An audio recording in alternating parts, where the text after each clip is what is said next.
অস্ট্রেলিয়ার বিপক্ষে টেস্ট সিরিজের জন্য স্কোয়াড ঘোষণা করেছেন টিম বাংলাদেশ। কে কে স্কোয়াডে আছে সেটা শুনে নিন। নাজমুল হাসান শান্ত ক্যাপ্টেন, মেহেদী হাসান মিরাজ ভাইস ক্যাপ্টেন, সৌম্য সরকার, সাদমান ইসলাম, তানজিদ হাসান তামিম, মোমিনুল হক, মুশফিকুর রহিম, অমিত হাসান, জাকির আলী অনিক, তাইজুল ইসলাম, তাসকিন আহমেদ, হাসান মাহমুদ, খালেদ আহমেদ, এবাদত হোসেন, মুশফিক হাসান। এই হইল বাংলাদেশের স্কোয়াড। এখানে কাকে আপনি মিস করতেছেন এবং কাকে স্কোয়াডে দেখে খুশি হয়েছেন বলবেন আমার কমেন্ট বক্সে। এখানে কিন্তু দুই তিনটা প্লেয়ার মিসিং, সেটা হলো আমাদের নাহিদ রানা, লিটন কুমার দাস, শরীফুল ইসলাম। অস্ট্রেলিয়ার বিপক্ষে তাদেরকে আমরা মিস করতেছি, কারণ তারা হয়েছে দুর্দান্ত ক্রিকেটার, দুর্দান্ত খেলেন টেস্টে।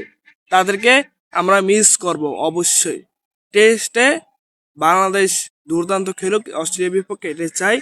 এবং একটা দুঃখ লাগে ভাই, কিরকম জানেন, নাহিদ রানার প্রতি পুরাই দুঃখ লাগে। নাহিদ রানাকে আমরা দেশের মাটিতে দেখতেছি, তিনি দুর্দান্ত খেলেন এবং বাউন্সার, সোলোয়ার, গতি সবকিছু দিক দিয়ে তিনি পারফেক্ট।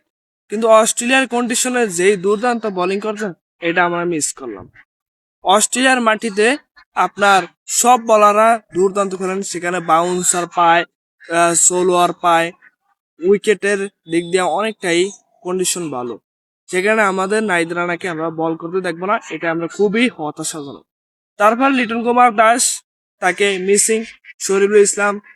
শরীফুল ইসলাম আপনার কাটার দিক দিয়ে অন্যতম সেরা বলার, তাকেও আমরা মিস করতেছি।